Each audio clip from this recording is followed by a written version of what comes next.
فرماتے ہیں کورے کاغذ کتاب نہ ہوں دے، یعنی اگر کاغذ لے کے کوئی جلد باندھ دے تو اس کو کتاب نہیں کہہ سکتے کہ یہ کتاب ہے۔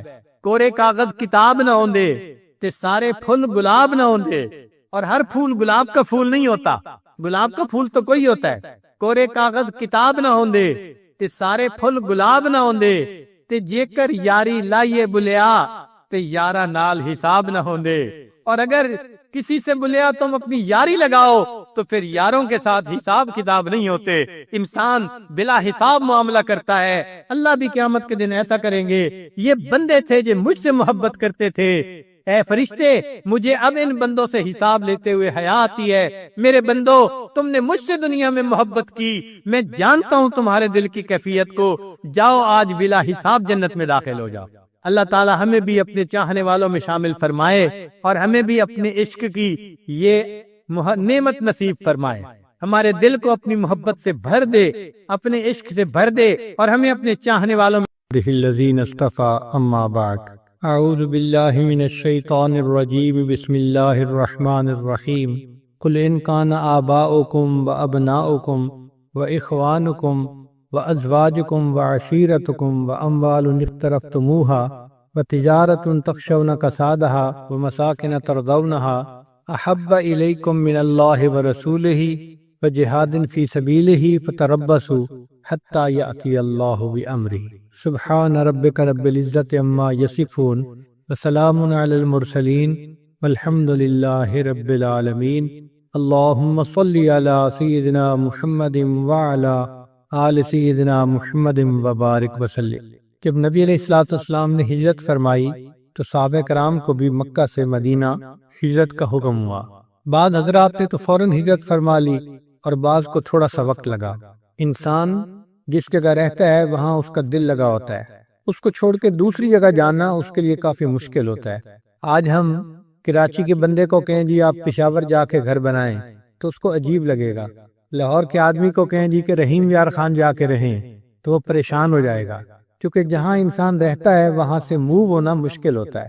تو کچھ صحابہ کرام کو تھوڑا سا ٹائم لگا، ان کے لیے اللہ رب العزت نے قرآن مجید میں ایک آیت اتاری جس میں فرمایا کہ جو لوگ ہجرت کرنے میں سوچ وچار سے کام لے رہے ہیں ان کو فرمایا کہ اگر تمہارے آبا، تمہارے بیٹے، تمہارے بھائی، تمہاری بیویاں، تمہارے رشتہ دار اور تمہارا مال اور تمہاری تجارت اور تمہارے یہ خوبصورت گھر یہ اللہ اور اس کے رسول صلی اللہ علیہ وسلم سے زیادہ تمہیں محبوب ہیں اور اللہ کے راستے میں جہاد کرنے سے زیادہ محبوب ہیں، فتربصوا پھر تم انتظار کرو حتی یأتی اللہ بامرہ۔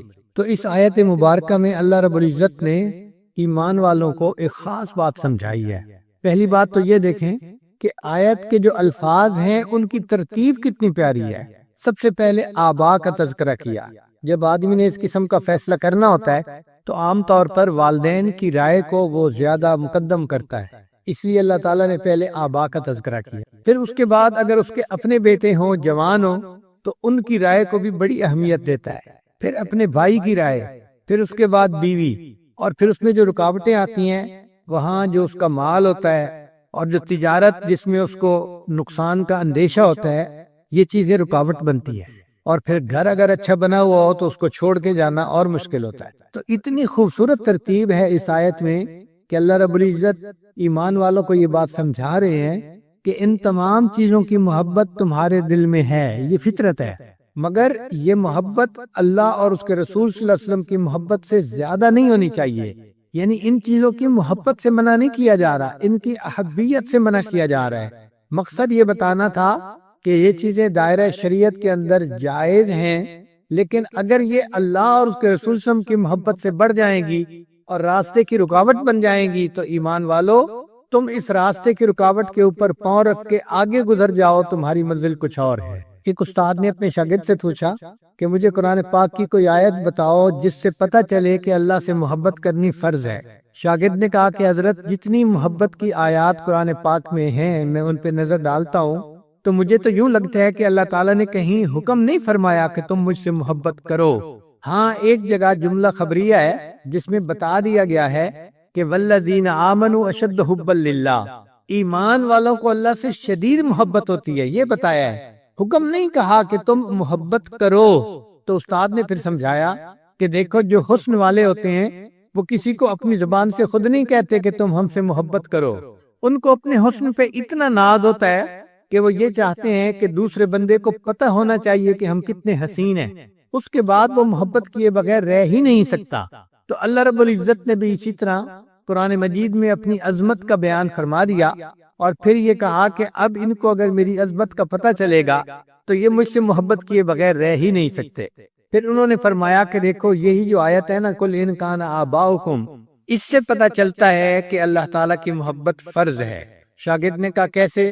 انہوں نے فرمایا کہ دیکھو اللہ تعالیٰ نے اللہ اور اس کے رسول صلی اللہ علیہ وسلم کی محبت احبیت کا تذکرہ فرمایا، اور ساتھ یہ بھی کہا کہ اگر زیادہ یہ چیزیں تمہیں محبوب ہیں فَتَرَبَّصُوا، تم انتظار کرو، یعنی وعید ہے، اور وعید جو ہوتی ہے وہ ہمیشہ فرض اور واجب کے چھوڑنے پہ ہوتی ہے۔ اس کا مطلب یہ کہ اللہ تعالیٰ سے سب سے زیادہ محبت کا ہونا یہ فرض ہے، اس آیت سے پتہ چل رہا ہے۔ اس لیے نبی علیہ السلام جب مدینہ طیبہ تشریف لائے تو آپ صلی اللہ علیہ وسلم نے پہلے خطبے میں یہ بات فرمائی کہ اے لوگو، احب اللہ لما یغزوکم من نعمہ، تم اللہ سے محبت کرو اس لیے کہ تو اس نے تمہیں کیا کیا نعمتیں کھانے کے لیے عطا فرمائی ہیں۔ تو ہم اگر اللہ تعالیٰ کی نعمتوں پر غور کریں تو دل سے آواز نکلتی ہے کہ اے اللہ واقعی محبت کے قابل آپ ہیں۔ ہم نے تو دیکھا ہے کہ جو لوگ جانور پالتے ہیں اور جانوروں کو وہ غذا دیتے ہیں تو وہ جانور درندے اپنے پالنے والے سے محبت کرتے ہیں، ان کا لحاظ کرتے ہیں۔ بالکل اسی طرح فرمایا الانسان عبد الاحسان، کہ انسان بھی احسان کا بندہ ہوتا ہے۔ انسان کا دل چاہتا ہے کہ اپنے محسن کی بات کو رد نہ کرے، نہ کرے۔ اگر محسن نے کوئی بات کہی ہے تو اس کو پورا کر دکھائے، یہ سب میرے اوپر بڑا احسان ہے۔ بھئی ہم اللہ تعالیٰ کے احسانات پر تو غور کریں کہ کتنے ہمارے اوپر ہیں۔ ہم تو اللہ تعالیٰ کے احسانات میں ڈوبے ہوئے ہیں، اگر گننا چاہیں تو ہم ان نعمتوں کو گن بھی نہیں سکتے۔ وَإِن تَعُدُّوا نِعْمَةَ اللَّهِ لَا تُحْصُوهَا، تم اللہ تعالیٰ کی نعمتوں کو گننا چاہو تم گن بھی نہیں سکتے۔ اللہ اکبر کبیرہ، سچی بات ہے کہ اللہ تعالیٰ اگر آنکھیں نہ دیتے تو ہم اندھے ہوتے، سماعت نہ دیتے ہم بہرے ہوتے، گویائی نہ دیتے ہم گنگے ہوتے، عقل نہ دیتے ہم پاگل ہوتے، اللہ تعالیٰ ہمیں کھانا نہ دیتے ہم بھوکے ہوتے، پانی نہ دیتے ہم پیاسے ہوتے، کپڑے نہ دیتے ہم ننگے ہوتے، اللہ تعالیٰ ہمیں علم نہ دیتے ہم جاہل ہوتے، اللہ تعالیٰ طاقت نہ دیتے ہم کمزور ہوتے، صحت نہ دیتے ہم بیمار ہوتے، اللہ تعالیٰ ہمیں اگر عزت نہ دیتے ہم ذلیل ہوتے۔ آج جو ہم عزتوں بری زندگی دنیا میں گزارتے پھر رہے ہیں یہ سب اللہ کا کرم اور اس کا احسان ہی تو ہے۔ تو ہم تو اللہ تعالیٰ کے کرم کے صدقے جی رہے ہیں، اس کی نعمتیں ہیں جو اس نے ہمیں بن مانگے عطا فرمائی ہوئی ہیں۔ اس لیے اللہ تعالیٰ کی ان نعمتوں پر غور کرنے سے انسان کے دل میں یہ بات آتی ہے کہ انسان اللہ سے محبت کرے، اور سچی بات تو یہ ہے کہ محبت کے قابل اللہ تعالیٰ ہی کی ذات ہے۔ علماء نے لکھا ہے کہ انسان محبت کرتا ہے 4 وجوہات سے۔ اس میں پہلی وجہ کسی کا جمال، کسی کی خوبصورتی، خوبصورت منظر اچھا لگتا ہے، خوبصورت مکان اچھا لگتا ہے، خوبصورت لباس اچھا لگتا ہے، خوبصورت شخصیت اچھی لگتی ہے، تو خوبصورتی کی وجہ سے محبت کرتا ہے۔ وہ پروردگار عالم جس نے حسن کو پیدا کر دیا اس کے اپنے حسن و جمال کا کیا عالم ہوگا، وہ اللہ تعالیٰ کتنا حسین ہوگا۔ نبی علیہ السلام نے ارشاد فرمایا اللہ جمیل، اللہ تعالیٰ بہت خوبصورت ہے۔ امام غزالی رحمۃ اللہ اپنی کتاب میں لکھتے ہیں کہ اللہ تعالیٰ جب جنتیوں کو جنت میں اپنا دیدار عطا فرمائیں گے تو جنتیوں کو اللہ تعالیٰ کا دیدار کرنے سے ایسا لطف آئے گا کہ وہ اس دیدار کے رکنے کو پسند نہیں کریں گے۔ فرماتے ہیں کہ جب اللہ تعالیٰ روکنا چاہیں گے تو جنتی اس طرح روئیں گے جیسے چھوٹا بچہ دودھ پینا چاہتا ہے، ماں اپنے سینے سے ہٹاتی ہے تو بچہ روتا ہے، اسی طرح جنتی روئیں گے کہ اللہ ہم آپ کو اور دیکھنا چاہتے ہیں۔ تو امام غزالی رحمۃ اللہ نے فرمایا کہ جنتی 9 لاکھ سال تک اللہ کا دیدار کرتے رہیں گے اور پھر بھی ان کا دل نہیں بھرے گا۔ اللہ تعالیٰ کے حسن کا کیا کہنا کہ 9 لاکھ سال تک جنتی دیکھیں گے اور ان کا دل نہیں بھرے گا۔ تو اگر جمال کے نقطہ نظر سے دیکھنا ہے تو بھی اللہ تعالیٰ ہی کو یہ بات سجتی ہے کہ انسان اللہ سے محبت کرے۔ حضرت اقدس تھانوی رحمۃ اللہ نے اس پر بڑی خوبصورت بات لکھی ہے۔ وہ فرماتے ہیں کہ جب دیدار شروع ہوگا تو پھر یہ ختم کیسے ہوگا؟ اگر ہم کہیں کہ اللہ تعالیٰ اس کو خود ختم کر دیں گے۔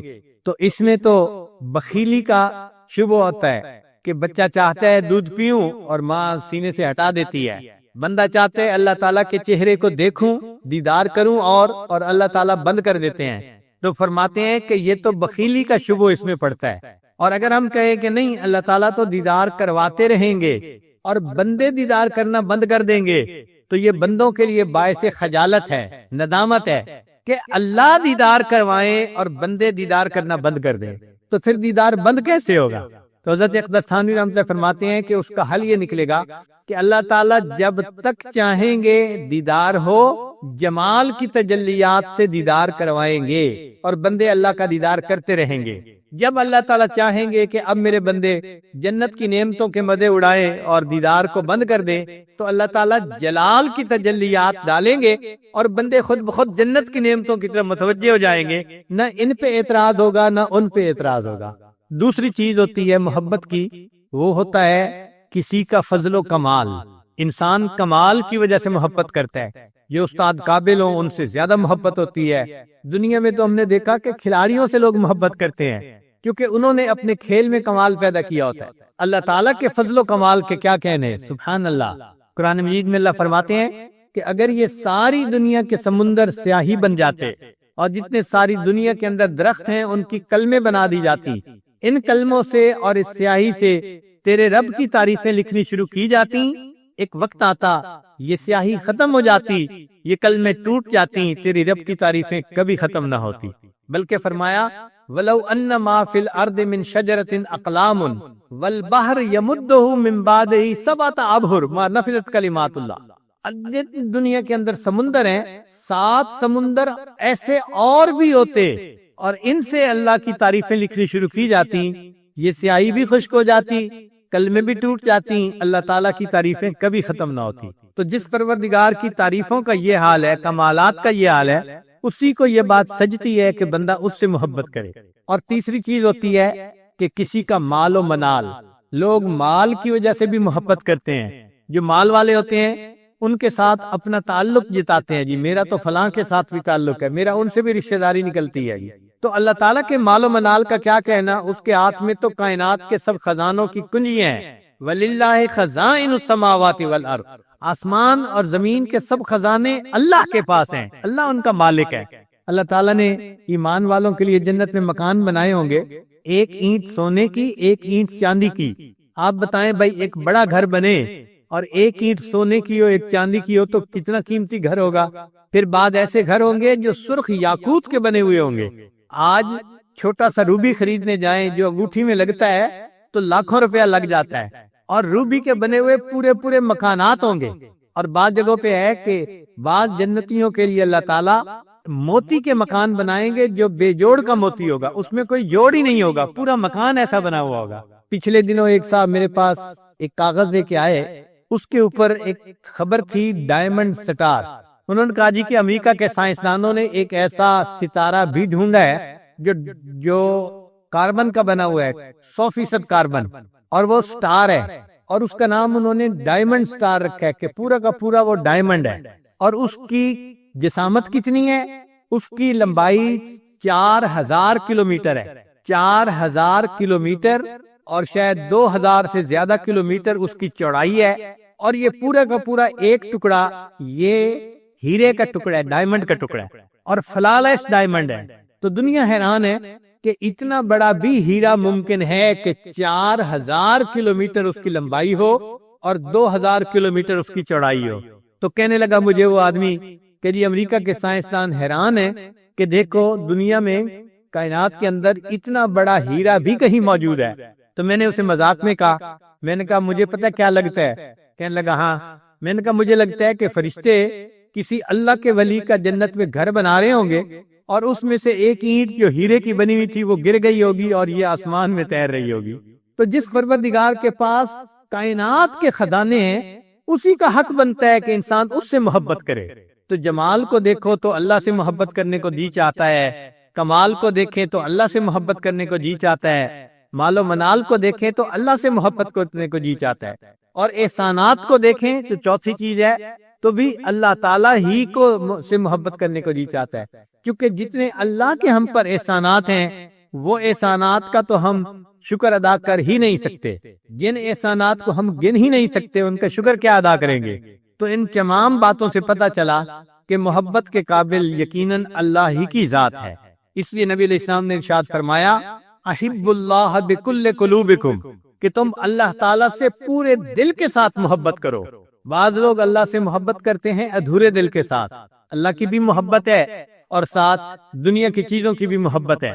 اللہ تعالیٰ ایسے شرک کو پسند نہیں فرماتے اور ایسے بندے سے اللہ تعالیٰ ناراض ہوتے ہیں۔ اللہ ایک ہے اور وہ بندے سے اس کا دل چاہتے ہیں کہ اے میرے بندے مجھے اپنا دل دے دو، اور دل بھی ایک ہے اور ایک اللہ کے لیے ہے، دل بھی ایک ہے اور ایک اللہ کے لیے ہے۔ اچھا، دنیا کے جو نفسانی محبتیں ہوتی ہیں اور ایک اللہ تعالیٰ کی جو رحمانی محبت ہے، اس میں فرق سمجھ لیں کہ دنیا کی نفسانی محبتیں جو بھی انسان کرتا ہے وہ ایک نہ ایک دن اپنے محبوب سے جدا ہو جاتا ہے۔ جبریل علیہ السلام نے آ کے نبی علیہ السلام کی خدمت میں عرض کیا اے اللہ کے حبیب صلی اللہ علیہ وسلم وَأَحْبِبْ مَا شِئْتَ مَنْ شِئْتَ فَإِنَّكَ مَيِّتٌ، جس سے چاہیں آپ محبت کرے ایک دن بالآخر موت آنی ہے، جدائی ہو جانی ہے۔ تو جو مخلوق سے محبت کرے گا وہ ایک نہ ایک دن مخلوق سے جدا کر دیا جائے گا، اور جو اللہ سے محبت کرے گا وہ ایک نہ ایک دن اللہ سے ملا دیا جائے گا۔ مخلوق اور خالق کی محبت کا ایک اور فرق سمجھ لیں کہ مخلوق سے محبتیں جن کو ہوتی ہیں وہ چاہتے ہیں کہ محبوب کا جسم ہمارے پاس ہو، دل اس کا چاہے جہاں کہیں ہو، مگر اللہ کی محبت کا معاملہ اور ہے۔ اللہ تعالیٰ بندے سے محبت فرماتے ہیں تو اللہ تعالیٰ چاہتے ہیں اے میرے بندے تیرا دل میرے پاس ہونا چاہیے، تیرا جسم جہاں مرضی رہے، مجھے اس سے غرض نہیں ہے۔ تو مسجد میں بیٹھا ہے میں تجھ سے بھی راضی، تو بازار میں خرید و فروخت بیٹھا کر رہا ہے، اگر دل تیرا میرے پاس ہے میں تب بھی تجھ سے راضی ہوں۔ تو اللہ تعالیٰ بندے سے دل مانگتے ہیں، ہم اپنے دل کو اللہ کی محبت کے لیے خاص کر لیں، اللہ کی محبت سے بھر لیں۔ ذنون مصری رحمۃ اللہ علیہ ایک بات فرمایا کرتے تھے کہ جو شخص دنیا میں عبادت کرے گا اس کو اللہ تعالیٰ عبادت کے بدلے جنت عطا فرمائیں گے، اور جو بندہ اپنے دل میں اللہ کی محبت کو پیدا کرنے کا مجاہدہ کرے گا اللہ تعالیٰ اس کو جنت میں اپنا مشاہدہ عطا فرمائیں گے۔ تو یہ نعمت ہے جس کے لیے ہمیں ہمت کرنی چاہیے اور اللہ سے یہ نعمت مانگنی چاہیے۔ صحابہ کرام اللہ تعالیٰ سے کس قدر محبت کرتے تھے، اللہ اکبر کبیرہ۔ چنانچہ ایک نوجوان تھے، ان کا نام تھا سالم، یہ ابو حذیفہ کے مولا تھے، یعنی ان کے آزاد کردہ غلام تھے۔ سالم مولا ابو حذیفہ ایک عام سے نوجوان تھے، مگر نبی علیہ الصلوۃ والسلام نے ایک مرتبہ انہیں دیکھا تو ارشاد فرمایا کہ سالم کا سینہ گلے تک اللہ کی محبت سے اور ایمان سے بھرا ہوا ہے۔ کیا خوش نصیب نوجوان ہوگا کہ جس کے دل میں اللہ کی محبت اتنی تھی کہ لسان نبوت سے اس کی تصدیق ہو رہی ہے کہ سالم کا پورا سینہ گلے تک اللہ کی محبت سے اور ایمان سے بھرا ہوا ہے۔ اس لیے ایک مرتبہ سیدنا عمر رضی اللہ عنہ نے فرمایا کہ اگر مجھے اپنے بعد کسی کو خلیفہ بنانا ہوتا تو میرا دل چاہتا ہے کہ یہ خلافت میں سالم کے حوالے کر دیتا۔ تو صحابہ نے پوچھا کہ آپ سالم کا نام کیوں لے رہے ہیں، وہ تو ایک عام سا سادہ سا نوجوان ہے۔ تو فرمایا کہ میں نے اللہ کے پیارے حبیب صلی اللہ علیہ وسلم سے سنا تھا کہ سالم کا سینہ اللہ کی محبت سے بھرا ہوا ہے، لہذا اسی کو یہ بات سجتی ہے کہ ان کو امیر المومنین بنا دیا جائے۔ چنانچہ ایک صحابی نبی علیہ السلام کی خدمت میں آئے، اے اللہ کے حبیب صلی اللہ علیہ وسلم قیامت کب آئے گی؟ نبی علیہ السلام نے پوچھا کیا آپ نے اس کے لیے بہت ساری تیاری کی ہوئی ہے؟ انہوں نے جواب دیا اے اللہ کے حبیب صلی اللہ علیہ وسلم میں نے کوئی بہت نمازیں تو نہیں پڑھی، تلاوت تو نہیں کی، عمل تو کوئی بہت زیادہ نہیں کیے، لیکن بس اتنا ہے کہ میں اللہ اور اس کے رسول سے محبت کرتا ہوں، یہ میں گواہی دیتا ہوں کہ میں اللہ اور اس کے رسول سے محبت کرتا ہوں۔ تو نبی علیہ السلام نے سن کے فرمایا اگر یہ معاملہ ہے تو انت مع من احببت، تو قیامت کے دن اس کے ساتھ ہوگا جس سے تجھے محبت ہوگی، تجھے اللہ کا وصل نصیب ہوگا۔ ایک حدیث مبارکہ میں ہے کہ ایک صحابی فوت ہوئے، جب ان کو دفن کیا گیا تو ان کی اہلیہ نے اپنے خاوند کی بڑی تعریف کی کہ یہ میرا خاوند اتنا اچھا تھا اور اب تو یہ جنت کی سیر کر رہا ہوگا۔ تو نبی علیہ السلام نے اس سے پوچھا کہ تو کیوں کہہ رہی ہے کہ تیرا خاوند جنت کی سیر کر رہا ہوگا؟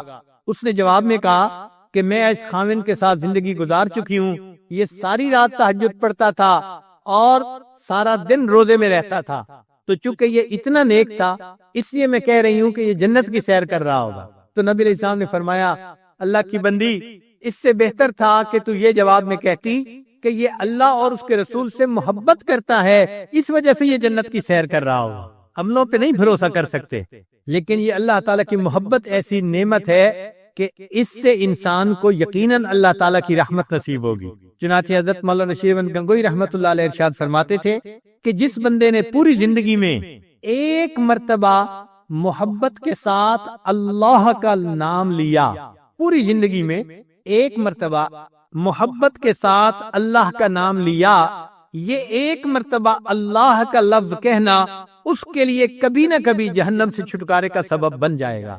ایک دفعہ اللہ کا نام محبت سے لیا جائے تو یہ نام اس کے لیے کبھی نہ کبھی جہنم سے چھٹکارے کا سبب بن جائے گا۔ اس لیے ہمیں چاہیے کہ ہم اللہ رب العزت سے محبت کریں، وہی ہمارا محبوب ہے، وہی ہمارا مقصود ہے، اور وہی ہمارا مسجود ہے۔ مولانا روم رحمت اللہ علیہ فرماتے ہیں، عشق با مردہ نباشد پائیدار، مرنے والوں سے اور ڈھلنے والوں سے عشق پائیدار نہیں ہوتا۔ عشق با مردہ نباشد پائیدار، عشق را با حی و با قیوم دار۔ عشق کرنا ہے تو اس ذات سے کرو جو حی و قیوم ہے، جس کو کبھی موت نہیں آ سکتی۔ محبت تو قابل تو وہ ذات ہے۔ اب یہ محبت دل میں پیدا کیسے ہو؟ اس کے لیے سب سے پہلے اللہ کا ذکر کثرت کے ساتھ کریں، کیونکہ ذکر سے ذات کی محبت پیدا ہوتی ہے۔ انسان جس چیز کا تذکرہ کثرت کے ساتھ کرنے لگ جائے، اس چیز کی محبت دل میں آ جاتی ہے۔ آپ دیکھیں، ابھی آپ کے سامنے آئس کریم کا تذکرہ شروع کر دیں تو ہر بندے کے دل میں چاہت ہوگی جی مجھے بھی آئس کریم کھانے کا موقع مل جائے۔ ہمارے ایک دوست تھے بیرون ملک میں، وہ مجھے کہنے لگے کہ حضرت میں آپ کو اپنی دکان پہ دعا کے لیے لے جانا چاہتا ہوں، آپ میرے ساتھ چلیں۔ تو ہم چلے گئے، ہمیں نہیں پتا تھا کہ اس کی دکان تھی آئس کریم کی۔ دعا کر دی، پھر کہنے لگا کہ حضرت میں آپ کو صرف چکھاؤں گا، کھلاؤں گا نہیں۔ تو ہم نے کہا کہ چلو، شوگر کا مریض چکھ بھی لے تو بڑی بات ہے، کھانا تو دور کی بات۔ لیکن جب ہم نے چکھنا شروع کی تو ایک کے بعد ایک فلیور، ایک کے بعد ایک فلیور لا، یہ ونیلا فلیور ہے، یہ فلاں ہے۔ 2-3 فلیور کے بعد میں نے کہا کہ بھائی بس، اب تو ہم مزید نہیں چکھ بھی نہیں سکتے۔ کہنے لگا حضرت میرے پاس 32 فلیور ہیں، ابھی تو میں نے آپ کو صرف 4 فلیور کھلائے ہیں۔ اب بتائیں 32 فلیور کی آئس کریم ہو اور بندہ تذکرہ سنے تو کھانے کو دل چاہتا ہے۔ تو ذکر سے ذات کی محبت دل میں آتی ہے۔ شریعت کا حسن دیکھیے، خوبصورتی دیکھیے کہ شریعت نے کہا کہ کوئی بھی عورت کسی دوسری عورت کا تذکرہ اپنے خاوند کے سامنے نہ کرے۔ ممکن ہے کہ تذکرہ سن کے اس خاوند کے دل میں کوئی بات اٹک جائے اور اس کا دل اس غیر عورت کی طرف مائل ہو جائے۔ تو ذکر سے ذات کی محبت پیدا ہوتی ہے۔ جو انسان جتنا زیادہ اللہ کا ذکر کرتا ہے، اتنا زیادہ اس کے دل میں اللہ تعالیٰ کی محبت بھر جاتی ہے، بڑھ جاتی ہے، اور وہ انسان اللہ کا عاشق بن جاتا ہے۔ اس لیے رب کریم نے ذکر کی کثرت کا حکم فرمایا، یا ایھا الذین آمنوا اذکروا اللہ ذکرا کثیرا والذاکرین اللہ کثیرا والذاکرات، کیونکہ اللہ تعالیٰ چاہتے تھے کہ میرے بندوں کے دل میں میری محبت سب سے زیادہ ہو، تو اس کا حل بھی بتا دیا کہ تم کثرت سے ذکر کرو گے تو تمہارے دل میں میری محبت یقیناً بھر جائے گی، بڑھ جائے گی۔ آج ہم چند منٹ بیٹھ کے ذکر کر لیتے ہیں اور خوش ہو جاتے ہیں جی کہ ہم نے تو بڑا مراقبہ کر لیا۔ بھائی دیکھیں، کچھ چیزوں میں کثرت جو ہے یہ اہمیت رکھتی ہے۔ اس کی مثال یوں سمجھیں کہ آپ کے جسم پر پسینہ آیا ہوا ہے، گرمی سے آپ گھر آئے، بو آ رہی ہے، پسینہ ہے، تو اب آپ چاہتے ہیں کہ میں اس پسینے سے اور بو سے چھٹکارا پاؤں، اور اس کے لیے آپ کو غسل کرنا پڑے گا، اپنے جسم پر پانی بہانا پڑے گا، اچھی طرح مل مل کے نہانا پڑے گا، تو آپ کا جسم بالکل صاف ہو جائے گا، ستھرا ہو جائے گا، سب بو چلی جائے گی۔ اور اگر آپ ایک جگ میں پانی لے کے پانی میں ہاتھ گیلا کر کے جسم کے اوپر پھیرنا شروع کر دیں تو کیا پسینے کی بو چلی جائے گی؟ کبھی نہیں جائے گی۔ وجہ کیا ہے؟ تو جی میں پانی استعمال تو کر رہا ہوں۔ بھائی آپ پانی استعمال کر رہے ہیں لیکن قلیل مقدار میں کر رہے ہیں۔ جسم کو گیلا کرنے سے یہ بو ختم نہیں ہوگی، جسم پر پانی بہانے سے، کثرت سے پانی بہانے سے پھر بو ختم ہوگی۔ ہم بھی اسی طرح چند منٹ کا مراقبہ کر لیتے ہیں، تو بھئی اس چند منٹ کے مراقبے سے تو دل کے اندر سے یہ باطنی بیماریاں دور نہیں ہوتی، اس کے لیے ذکر کی کثرت کرنی پڑے گی تاکہ اللہ تعالیٰ کی رحمت خوب برسے اور انسان کے اندر سے روحانی بیماریاں سب کی سب ختم ہو جائیں۔ تو پہلی چیز جس سے اللہ تعالیٰ کی محبت بڑھتی ہے وہ ہے ذکر کی کثرت کرنا، اور دوسری چیز ہے ذاکرین کی صحبت میں بیٹھنا، صادقین کی صحبت اختیار کرنا۔ جو اللہ کے عاشق ہوتے ہیں ان کی صحبت میں بیٹھیں، ان کی صحبت میں بیٹھنے سے اللہ سے محبت پیدا ہو جاتی ہے، ان کے چہروں کو دیکھو اللہ یاد آتا ہے، ان کی باتیں وہ کیمیا ہوتی ہیں، دل کے اندر اتر جاتی ہیں اور بندے کے دل میں اللہ کی محبت کو پیدا کر دیتی ہیں، دل کے تار چھیڑ دیتی ہیں۔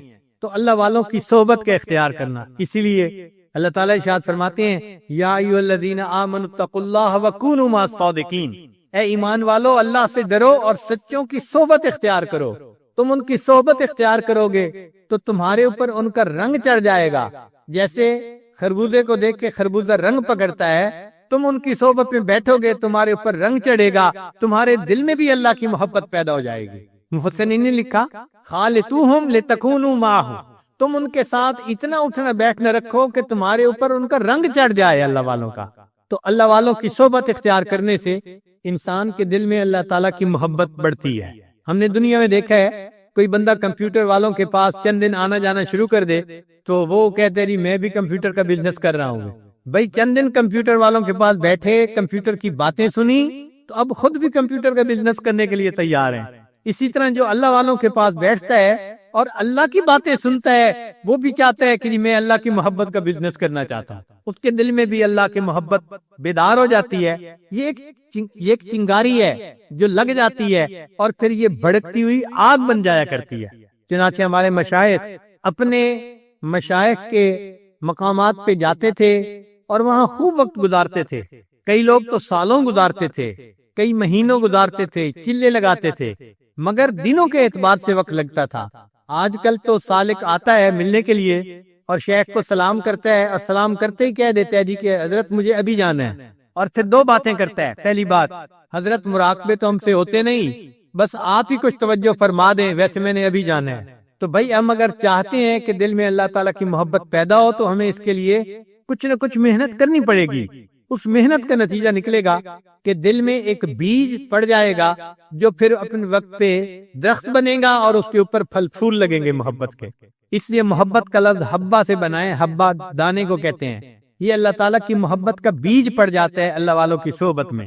جنید بغدادی رحمۃ اللہ علیہ کے زمانے میں ایک آدمی تھا جو مشہور ڈاکو تھا اور وہ اپنی اس بری عادت سے باز نہیں آتا تھا۔ کتاب میں لکھا ہے کہ اس کو 16,000 درے لگ چکے تھے، کبھی 100 کبھی 200 کبھی اتنے درے لگ چکے تھے، اور اس کے باوجود اتنی مار کھانے کے باوجود وہ اتنا پکا تھا کہ چوری نہیں چھوڑتا تھا، ڈاکے مارتا تھا، حتیٰ کہ اس کا ایک ہاتھ بھی کاٹ دیا گیا تو اب اس کا دوسرا ہاتھ باقی تھا، وہ ایک ہاتھ سے بھی چوری کیا کرتا تھا، ڈاکے مارتا تھا۔ لوگوں کے اوپر اس کی ہیبت بیٹھی ہوئی تھی، اس کا نام سن لیتے تھے تو لوگ کانپنے لگ جاتے تھے کہ ہم تو اس کے سامنے بھی نہیں جانا چاہتے، اس کی شکل بھی نہیں دیکھنا چاہتے۔ وہ ڈاکو ایک مرتبہ جنید بغدادی رحمۃ اللہ کے گھر پہ آ گیا رات کے وقت۔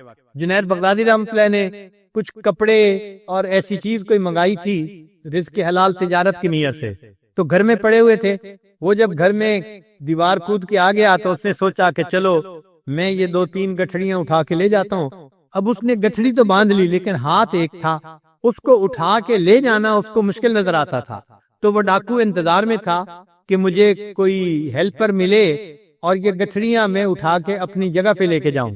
اتنے میں جنید بغدادی رحمۃ اللہ تہجد کے لیے اٹھے اور وہ اپنے گھر کے صحن میں آئے تو ڈاکو نے ان کو دیکھا تو ڈاکو سمجھا کہ یہ اس گھر کا کوئی نوکر ہے اور یہ اٹھ کے آ گیا ہے۔ تو ڈاکو نے اس کو بڑی سخت آواز میں کہا ادھر آؤ اور یہ گٹھڑی اٹھا کے میرے سر پہ رکھو۔ تو جیسے اس نے روب سے کہا تو وہ بندہ آ گیا اور اس نے آ کے اس کو گٹھڑی اٹھا کے سر پہ رکھنے میں مدد کی۔ تو ڈاکو سمجھ گیا کہ میں جو کہہ رہا ہوں یہ میری بات مان رہا ہے، تو میں اپنے سر پہ کیوں گٹھڑی رکھوں، اسی کے سر پہ رکھوں۔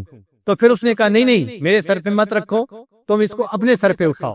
تو جنید بغدادی اس کے لیے بھی تیار، اس نے اپنے ایک ہاتھ سے مدد کی اور گٹھڑی اٹھا کے جنید بغدادی کے سر پہ رکھ دی اور اس کو کہنے لگا کہ جلدی چلو، اسے تم نے میرے گھر تک پہنچانا ہے اور فجر کا وقت ہونے میں کم وقت ہے، لہذا جلدی چلو، اگر تم نے دیر کی چلنے میں تو میں پیچھے سے تمہیں ڈنڈا لگاؤں گا۔ اب جنید بغدادی اپنا مال اپنے سر پہ رکھا ہوا ہے اور اس کے گھر کی طرف جا رہے ہیں۔ اب وہ تو روزانہ چوری کرتا تھا، اس لیے وہ تو صحت مند تھا اور توانا تھا، اور جنید بغدادی رحمۃ اللہ علیہ تو کمزور تھے، سانس چڑھ گیا، تھک گئے، پیچھے سے وہ ڈنڈے مار رہا ہے اور جنید بغدادی رحمۃ اللہ اس کا سامان لے کے چل رہے ہیں، حتیٰ کہ اس کے گھر وہ گٹھڑی پہنچا دی۔ جب گٹھڑی گھر پہنچ گئی تو ڈاکو کو تسلی ہو گئی کہ آج میں نے کچھ نہ کچھ مال چوری کر لیا۔ جنید بغدادی واپس آ گئے۔ اب وہ بندہ جو ڈاکو تھا وہ آرام سے رات کو سویا۔ اگلے دن اٹھا تو اس کے دل میں خیال آیا کہ میں نے ایک گھر کے نوکر سے کام لیا تھا، کہیں وہ نوکر میرا راز فاش نہ کر دے، میں ذرا جا کے پتہ تو کروں۔ تو اس نے سوچا میں جاتا ہوں اور اس گھر کے قریب جا کے دیکھوں گا، اگر تو وہاں لوگ زیادہ ہوں گے تو مجھے پتہ چل جائے گا کہ یہ تفتیش کر رہے ہیں چور کے بارے میں، اور اگر خاموشی ہوگی تو مجھے پتہ چل جائے گا کہ اس نوکر نے میرا راز فاش نہیں کیا۔ چنانچہ وہ چلتا چلتا جنید بغدادی کے گھر کے قریب آیا۔ وہاں آ کے اس نے دیکھا کہ لوگ قطار میں آ رہے ہیں اور اس گھر میں داخل ہو رہے ہیں، اور آنے والے سارے لوگ وہ ہیں جن کے چہروں پہ نور نظر آتا ہے، جن کے چہروں پہ سنت نبوی نظر آتی ہے، اور جن کے چہروں پہ نیکی نظر آتی ہے۔ وہ بڑا حیران ہوا۔ اس نے ایک بندے سے پوچھا آپ لوگ کہاں جا رہے ہیں؟ اس نے کہا تمہیں پتہ نہیں، یہ گھر ایک بہت بڑے شیخ کا گھر ہے۔ اس نے کہا اچھا، کیا اس شیخ کو میں دیکھ سکتا ہوں؟ اس نے کہا ہاں دیکھ سکتے ہو، میرے ساتھ آؤ۔ چنانچہ وہ ڈاکو اپنا ایک ہاتھ اس نے چھپا لیا کپڑے کے اندر کہ لوگوں کو پتہ نہ چل جائے کہ میرا ایک ہاتھ کٹا ہوا ہے اور میں وہ ڈاکو ہوں۔ اور وہ اس کے ساتھ چلتا چلتا اس گھر میں جب پہنچا تو اس نے کیا دیکھا کہ رات کو جس کو غلام سمجھ کے اس نے گٹھڑی اٹھوائی تھی وہی بندہ مسند ارشاد پہ بیٹھا ہوا ہے، اور وہ وقت کے بہت بڑے شیخ جنید بغدادی رحمت اللہ علیہ تھے۔ اب ان کے چہرے پہ جو نظر پڑی نا تو دل کی دنیا بدل گئی۔ چنانچہ اس نے حضرت کے مجلس میں توبہ کی، پھر حضرت سے بیعت ہوا۔ کتابوں لکھا ہے کہ پھر اس کو حضرت جنید بغدادی رحمۃ اللہ نے خلافت عطا فرمائی، اور وہ اپنے وقت کا ہاتھ کٹا اتنا بڑا شیخ بن کے زندگی گزارتا رہا۔ تو ڈاکو تھا، چور تھا، اللہ والوں کی محفل میں آیا اور اللہ والوں نے اس کے دل کو بدل کے رکھ دیا۔ اسی لیے یہ اللہ والوں کی جگہ یہ عشق کی دکانیں ہوتی ہیں کہ جو طالب آتا ہے وہ یہاں سے عشق کی پڑیا لے کے جاتا ہے۔ حضرت مولانا فضل الرحمان گنج مراد آبادی رحمۃ اللہ علیہ نے ایک دفعہ مولانا محمد علی مونگیری رحمۃ اللہ سے پوچھا مولانا تم نے کبھی عشق کی دکانیں دیکھی ہیں؟ تو مولانا تھوڑی دیر تو سوچتے رہے، اور تھوڑی دیر سوچنے کے بعد کہا جی میں نے اپنی زندگی میں عشق کی 2 دکانیں دیکھی ہیں۔ پوچھا کون کون سی؟ کہنے لگے ایک میں نے شاہ آفاق رحمت اللہ علیہ کی دکان دیکھی، اور دوسری میں نے شاہ غلام علی دہلوی رحمت اللہ علیہ کی۔ یہ دونوں نقشبندی سلسلہ کے بزرگ تھے۔ ہم نے بھی اپنی زندگی میں ایک عشق کی دکان دیکھی چکوال شریف میں، اپنی آنکھوں سے دیکھا۔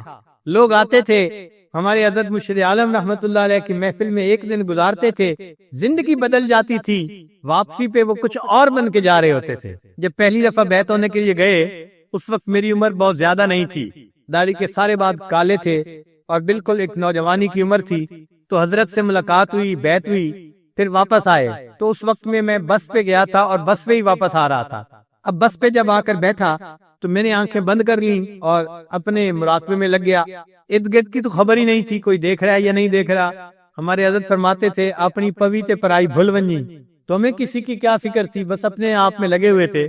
لیکن مجھے اندازہ ہوتا ہے کہ 2 علماء تھے جو ساتھ والی کرسی پر یعنی ساتھ والی سیٹ پر بیٹھے ہوئے تھے، درمیان میں راستہ تھا، ایک طرف وہ بیٹھے ہوئے تھے، ایک طرف میں بیٹھ گیا۔ وہ مجھے کچھ دیر تو دیکھتے رہے کہ یہ نوجوان لڑکا آیا ہے اور بس آنکھیں بند کر کے بیٹھا ہوا ہے۔ تو ان کے دل میں بھی کچھ باتیں آئیں تو انہوں نے آپس میں بات کرنی شروع کر دی۔ تو ایک نے کہا یہ لڑکا کیا کر رہا ہے، آنکھیں بند کر کے بیٹھا ہے، کسی کی طرف آنکھ اٹھا کے دیکھ ہی نہیں رہا۔ تو دوسرے جو تھوڑی بڑی عمر والے تھے نا وہ کہنے لگے مجھے لگتا ہے یہ پی کے آیا ہے۔ یہ الفاظ اس نے کہے کہ مجھے لگتا ہے یہ کہیں سے پی کے آیا ہے اور اس پینے کی وجہ سے ابھی اپنے نشے کی عادت میں ہے۔ اور واقعی ایسا ہی نشہ تھا کہ دل چاہتا تھا کہ بس آنکھیں بند کر کے بیٹھے رہیں۔ تو اگر اللہ تعالیٰ نے ہمیں ایسی جگہوں پہ آنے کی توفیق عطا فرمائی تو ہمیں وہاں سے فائدہ اٹھانا چاہیے۔ شیطان بدبخت ہمارا دشمن ہے، وہ یہاں بھی آ کے ہماری جان نہیں چھوڑتا، وہ پھر ساتھ ساتھ لگا رہتا ہے، کبھی سیل فون پہ میسج دیکھ رہے ہیں، کبھی کسی کی کال اٹینڈ کر رہے ہیں۔ جسم یہاں ہوتا ہے، دل کہیں اور ہوتا ہے، جس کی وجہ سے پھر فائدہ نہیں ہوتا۔ جب یہاں آ ہی گئے ہیں تو اب اپنے آپ کو باقی ہر طرف سے کاٹ لیں اور بس اللہ سے جوڑنے کی کوشش کریں، پھر محفل کی برکتیں آپ اپنی آنکھوں سے دیکھیں گے۔ من طلب فقد وجدا، جس نے طلب کی اس نے پا لیا۔ اللہ بندے کو محروم نہیں بھیجتے۔ اللہ تعالیٰ نے جب یہاں پہنچا دیا ہے تو اللہ تعالیٰ کا ارادہ خیر کا ہے، وہ کچھ دینا چاہتے ہیں، ہم لینے والے بنے۔ انسان طبعاً کیڑوں کو پسند نہیں کرتا، انسان کی طبیعت ہے، بلکہ عورتیں یا بچے تو دیکھیں تو ڈر کے مارے چیخ مار کے بھاگتے ہیں، لیکن ایک کیڑا ایسا ہے کہ جسے بندہ پسند بھی کرتا ہے اور اس کو اپنے گھر میں پالتا بھی ہے اور مہنگا خریدتا ہے۔ وہ کون سا کیڑا؟ وہ ہوتا ہے ریشم کا کیڑا۔ ہم نے لوگوں کو دیکھا ہے کہ گھر میں ریشم کے کیڑے پالتے ہیں اور ان سے ریشم حاصل کر کے پھر اسے بیچتے ہیں۔ اب یہ پسند کی چیز تو نہیں ہے، مگر انسان اس ریشم کے کیڑے کی خدمت کر رہا ہے، اس کی رکھوالی کر رہا ہے، اس کی نگرانی کر رہا ہے، اس کو خوراک دیتا ہے، اس کی صحت کا خیال رکھتا ہے، کیوں کہ اس سے اس کو قیمتی چیز ملتی ہے۔ بعض اللہ کے بندے ریشم کے کیڑا کی معنی بھی ہوتے ہیں، ان کی زبان سے بھی اللہ کی محبت کی باتیں نکلتی ہیں، اور یہ ریشم ہے جو اللہ کو بڑا پسند ہے۔ جیسے ریشم نرم ہوتا ہے، ملائم ہوتا ہے، قیمتی ہوتا ہے، انسان سے پسند کرتا ہے، یہ جو اللہ کی محبت کی باتیں ہیں ان کو اللہ پسند فرماتے ہیں، اور اللہ تعالیٰ چاہتے ہیں کہ میرا بندہ میری عظمت کو بیان کرے، میرا بندہ میری محبت کو بیان کرے، لوگوں کے دلوں میں میری محبت کو پیدا کرے۔ چنانچہ ایک بزرگ فرماتے تھے کہ مجھے میرے شیخ نے کہا کہ تم اللہ سے محبت کرو، اللہ والوں سے محبت کرو، اور لوگوں کے دلوں میں اللہ کی محبت پیدا کرو۔ تو وہ فرماتے ہیں کہ میں نے اپنے شیخ سے پوچھا کہ حضرت دو باتیں تو سمجھ میں آ گئیں کہ اللہ سے محبت کرنی ہے اور اللہ والوں سے محبت کرنی ہے، تیسری بات سمجھ نہیں آئی کہ میں لوگوں کے دلوں میں اللہ کی محبت کیسے پیدا کروں۔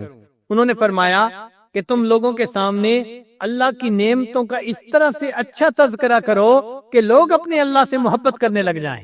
اور ایک حدیث مبارکہ میں ہے کہ قیامت کے دن اللہ تعالیٰ کے فرشتے اعلان کریں گے کہ میرے وہ بندے کہاں ہیں جو مجھ سے محبت کرتے تھے، اور میرے جو بندوں کو میرا محبوب بناتے تھے اور مجھے بندوں کا محبوب بناتے تھے۔ یہ اعلان کیا جائے گا، کہاں ہیں وہ لوگ جو مجھے بندوں کا محبوب بناتے تھے اور بندوں کو میرا محبوب بناتے تھے۔ تو پوچھنے والے نے پوچھا کہ جی اس کی تفصیل سمجھا دیجئے۔ ان کا دیکھیں وہ انسانوں کو نیکی کی تلقین کرتے تھے، اور جب انسان نیک بن جاتے ہیں تو اللہ کے محبوب بن جاتے ہیں، اور لوگوں کے سامنے اللہ کے تذکرے اتنے اچھے انداز سے کرتے ہیں کہ لوگ اللہ سے محبت کرنے لگ جاتے ہیں۔ تو یہ لوگ ہیں جن کی زندگی کا مقصد ہی ہوتا ہے بندوں کو اللہ کا محبوب بنانا اور اللہ کو بندوں کا محبوب بنانا۔ یہ بندہ اگرچہ انسان ہے، کمزور ہے، خطا کار ہے، گناہگار ہے، لیکن ہے یہ ریشم کا کیڑا، اس کے منہ سے ریشم نکلتا ہے، اور یہ اللہ کی محبت کی باتیں اللہ کے ہاں بڑی محبوب۔ اچھا ایک بات اور بھی عرض کر دوں کہ اللہ کی محبت کی بات کرنا کوئی آسان کام نہیں ہے۔ آپ کسی خطیب صاحب کو بلائیں اور ان کو کہیں جی کہ اللہ کی محبت پہ ذرا بیان کرو یہاں، تو آپ دیکھیں گے کہ وہ کہیں گے جی مجھے کوئی اور عنوان دے دیں۔